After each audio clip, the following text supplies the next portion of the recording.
مجھے جو موضوع دیا گیا ہے workplace ethics in the light of سیرہ، میں ڈائریکٹ اپنے موضوع پر بات کرنا چاہوں گا بغیر کسی تمہید کے اور ابتدائی باتوں کے۔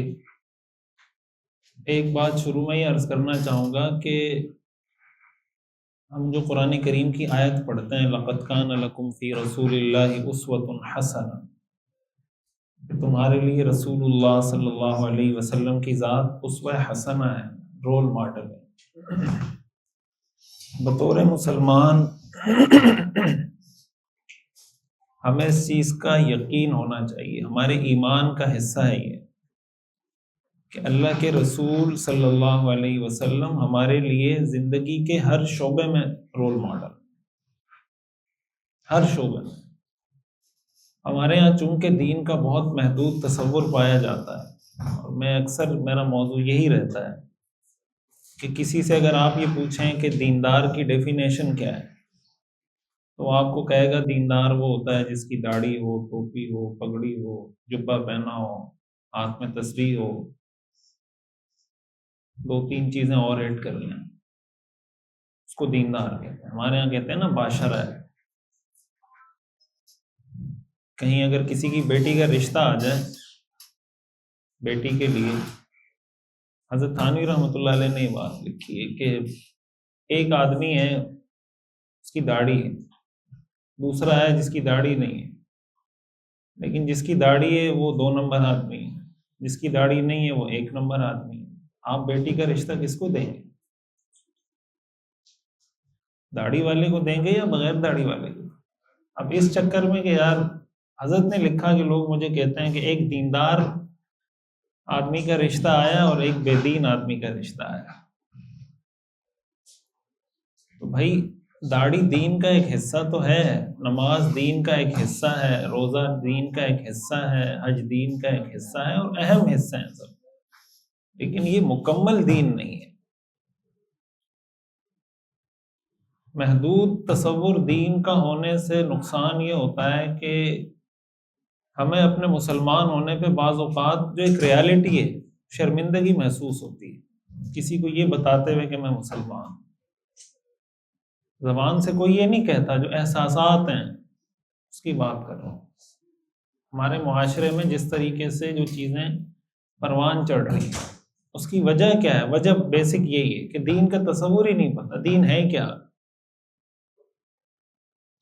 اور اس کی ایک اہم وجہ وہ سیرت نہ پڑھنا ہے، رسول اللہ صلی اللہ علیہ وسلم کی سیرت سے دوری ہے۔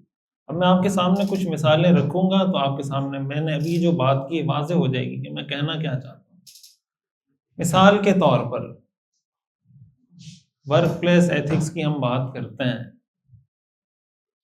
سب سے پہلے اس میں ہم ظاہر اس پر آئیں گے کہ آپ نے اگر کسی کو کوئی رسپانسبلٹی دینی ہے تو وہ میرٹ کی بنیاد پر دیں، ٹھیک ہے؟ جب مسجد نبوی کی تعمیر ہو رہی تھی، حضور علیہ الصلوۃ والسلام نے ہجرت کی، پہلا کام آپ نے مدینہ منورہ میں یہ کیا کہ مسجد تعمیر کی۔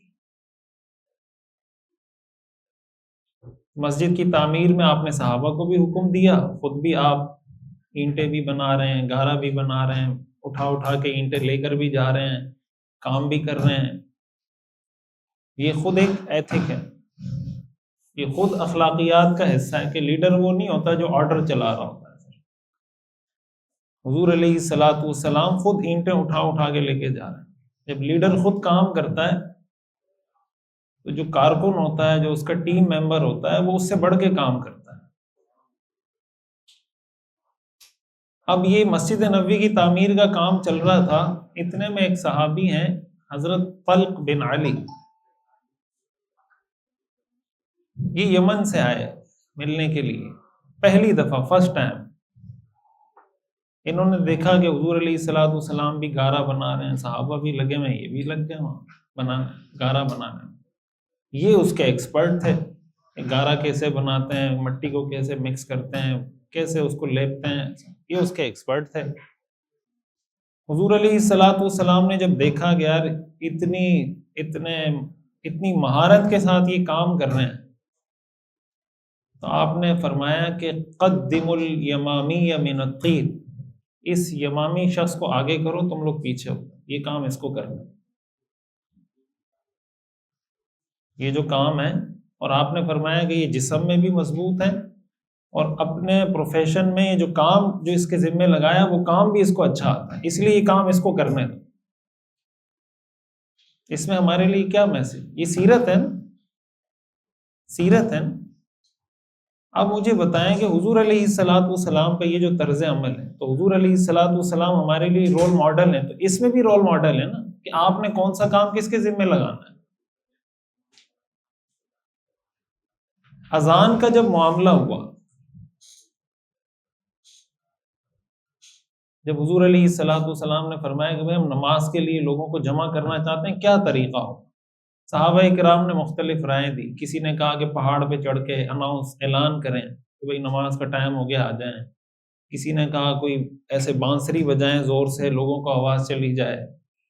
مختلف آئیڈیاز لوگوں نے شیئر کی۔ حضرت عبداللہ بن زید رضی اللہ تعالیٰ عنہ ایک صحابی ہیں، انہوں نے خواب دیکھا، اور یہ اذان کے کلمات ان کو خواب میں سکھائے گئے۔